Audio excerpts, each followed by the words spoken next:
Hi, and we are back for the next episode, which is our questions and answer section. If you've watched the first one, we had to split this into two because there were so many amazing questions, and obviously it gets quite deep with some of them. So I didn't want to overpower you. So this is the next one. Doesn't really matter what how you watch them, whether it's this one and then you go back. But there were some amazing questions asked. So in this episode, the first question we go to is, somebody's asked, do we see beloved animal members when we pass on? Now, I would refer you back to the video I did where I talk about my animals and the experience that I've had with animals that have passed on. So I would also, it's more of an in-depth video where I go with my experience. So I would say go and check that out as well. But what I will say is the answer to that is yes, 100%. I've had various animals pass on over the years, and I'm very lucky to say that I've had contact with them all, and so as my husband. But not only when they've passed on as well. I've had experiences here in this life, and you will see that if you go back to that episode, where my animals have come to me as guides. So when we are at a soul level and we are looking to come in with other beings who we're going to have as a soul family, this also includes our animals, all kinds of animals. We make that soul contract, that connection where they are going to come into our lives for various reasons. And I've experienced this as well. So they will always be around once they've passed. And people have said, well, okay, what happens once my animal has passed, has gone over the rainbow bridge, as we call it, and then they reincarnate? Do I still have that connection? Yes, because again, you're looking at it on a logical 3D earthly aspect. We are much more. So us as in a physical vessel, we have a shard, a fractal of our being, of our soul. It could never be all of us because it is so powerful. So there is so much more of us that are on a different aspect. And that is the same with our pets. So we are fractals. So if a pet has passed over, and they may reincarnate again, it doesn't mean that you won't have any contact with them just because they're on this earthly plane, and they're already in maybe another animal. There is still a part of them on a different level, on a soul plane, that is still there, that is still always connected with you. Once you have a soul connection, a soul family, it never breaks, because it can't, because we're all one, we're all from source. So it is an impossibility of that with anybody, whether it be human or whether it be an animal. You can never lose that connection. So the answer to that is no. You will still see your animals, you will still see and have that connection no matter what. But like I said, go back and check that video out, because I go through some really interesting things on that. And I tell you all about the experiences that I've had with my animals, whether they've passed or whether they haven't. Okay. Right. So next question.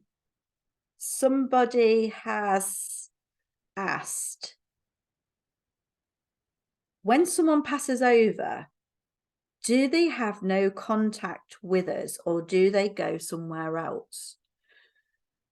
Now, this is a biggie, because again, with doing past life regression and also dealing with people that have passed over, that have died within my immediate family, I've experienced both. So when somebody passes over, they're in a realm in between this physical and obviously the next dimension along. They've not completely passed over yet. So I've experienced that when somebody passes, there is a I would say probably about a 6 week to 2 months time of them moving between the dimensions.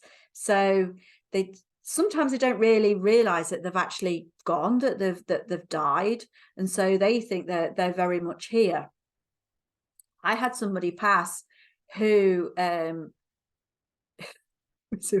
kept jumping into me to pass on a messages, and they'd not long passed to pass on the messages, and that in itself was a little bit disorientating.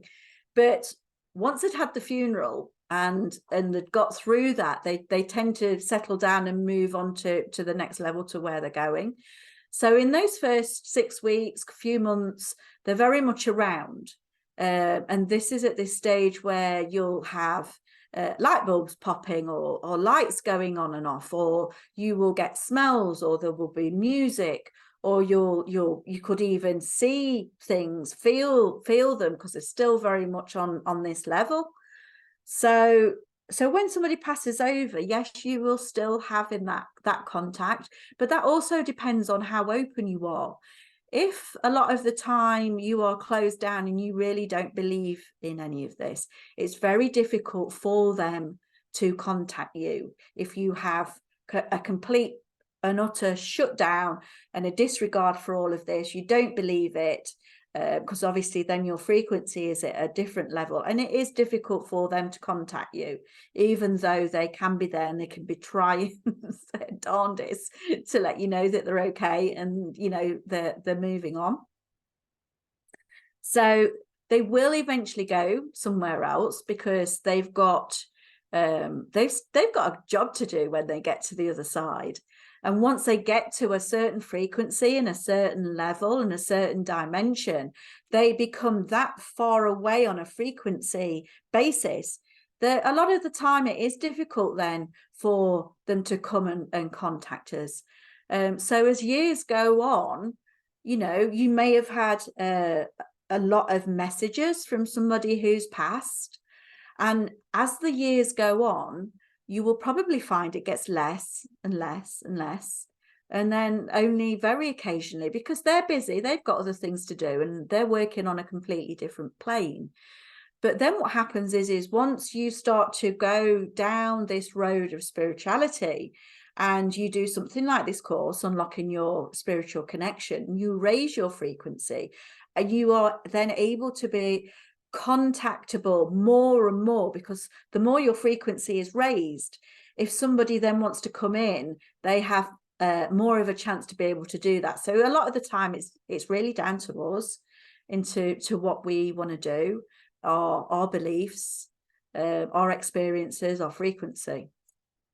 So the question, you know, again, is brilliant. So you will always have contact with that person, and yes, they do go somewhere else, but it's down to us as a being, to what we think, how we feel, and our frequency very much affects that connection between us and anybody that's passed over. Okay, so I hope I've answered that okay. I know it was a really, really long answer, and I did say to you in the first filming that I did, if any of these questions seem a little bit, you know, daunting or over your head, don't worry about it, because as I said, it goes into your auric field, into your energy body, and anything that you don't quite understand will always be there and will drop in at the required moment when you get full realization, and you'll get that aha moment. And I'm only saying that because that's my experience. I've watched things in the past about quantum physics, not completely understood it, but at a later date, that information will come into me at the required time, and you'll often have an aha moment and a realization and a full understanding. So that's why I tell you this. Okay. So another question that I do get quite a lot, actually, and it's a very, very valid one. And if you go back to one of the episodes where we do the mantras, we do the meditation, and we do the light activation, this is very pertinent to this question. How do I consistently raise my vibration? Somebody has asked. So, brilliant question. And this is just something that you just have to keep going at when you're on this path. And once you realize that all of your emotions, all of your experiences constantly affect your vibration, and it's how you deal with life, it's how you deal with emotions to keep that frequency high. One of the things that you can do is meditate, also setting intentions, also doing the light activation that I did in one of the episodes, and to interact with that all the time will help to keep your vibration higher. But it's a constant, I won't say battle, because once you get to the stage where you understand frequency, you understand the emotions and how they can affect your frequency, you become in control. And what I mean by this is that if somebody says something or somebody acts in a way that would have triggered you at one stage, it will immediately affect your emotions, and you're angry and you're frustrated, and you immediately, you're triggered by whatever somebody's done or whatever somebody's said. And in that, you are lowering your vibration. Now, we want to get to the stage where we're no longer triggered by that we can look at it from a higher plane, from a higher perspective.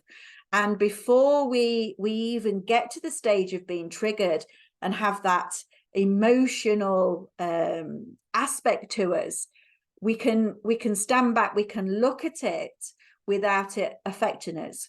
We can look at the dynamics of it and more or less pull it apart and think, okay, that's interesting. Why was I initially triggered to that? And we can pick it apart. And if we were initially triggered and there was an emotion to do with it, we can look at it, and we can logically and emotionally take the energy from that structure that we've created and think, okay, interesting why I reacted to that. And once you do that, we take the emotional charge from it. So everything, again, I've said, is frequency. Everything is an emotional charge.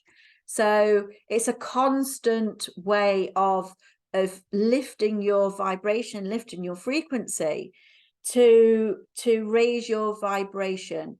And don't beat yourself up if you get triggered. Don't beat yourself up if you're feeling down. There's always a way, and it's a lifelong journey to actually experience this and to do this. Is to start looking from the higher plane and to take the emotional aspect out of life in general. Your whole being changes, the way that you look at things, the way you react to things, once you're able to step into your sovereignty, who you are and how powerful a being you are. So when somebody says, how do I consistently raise my frequency, that is part of it. It's an ongoing journey, and it's the whole reason why we're here. And it's a beautiful one as well. And it's just keep moving forward with that, and go back and look at all of the episodes, and work with them. And we'll be doing things in the future that will specifically aim at this question of constantly trying to keep that frequency of a higher nature. Again, a long answer, but it was a brilliant question. Okay. So, and this is a biggie, right? So this is really 3 questions in one. So somebody has asked, does free will exist? Is my life already mapped out, and is it possible to change it? So this is really 3 questions in one. So wait for the answer. Okay. So I believe and know, it's a belief as well as a knowing through past life regression experiences with clients, that free will exists to a degree. Now you think, right, okay, it's not really an answer. So when you're on your path, when you've got your soul journey, your job of why you're here, and in a way that path you're on is your journey to totally why you're here. It's your contract why you're here. And while you're on that path, that's amazing. That's all well and good. You've got lots of synchronicities that fall in, and life can be amazing, and it can put you on this fantastic journey once you're on that lane, on the right frequency, and everything just rolls. Okay. Now, I believe that the free will aspect of that the free will aspect is taken out of it, because that's your journey.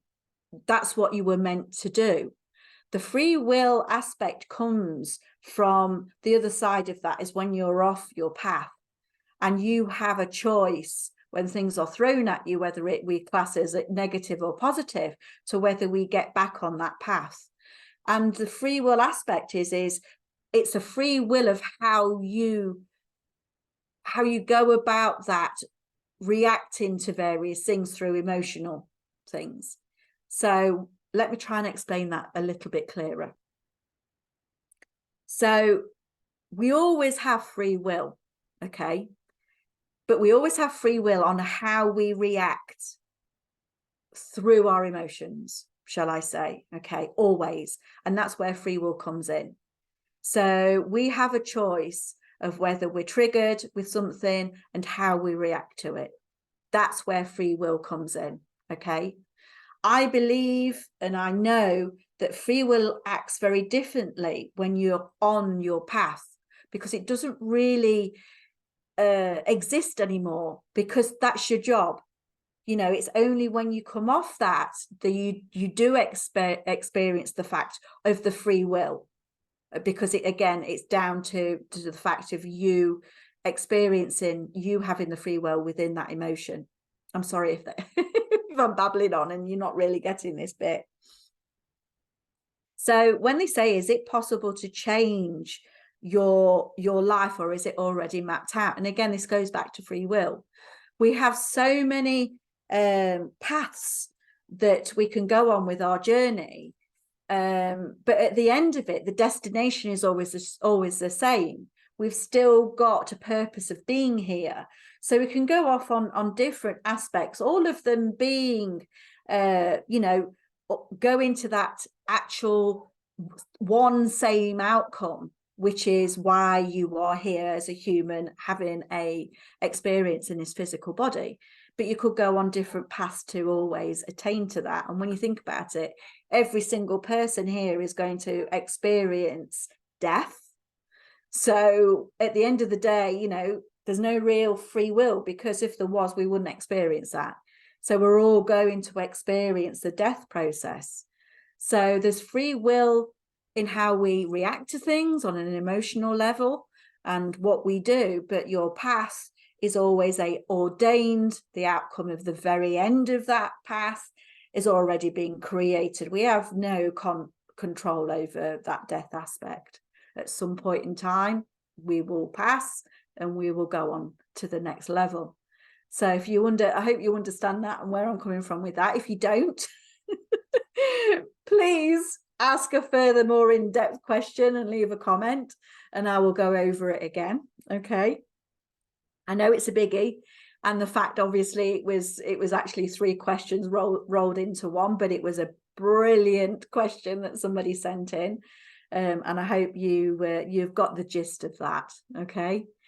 So we are at the end of the second episode, which was all the questions and answers to unlocking your spiritual connection.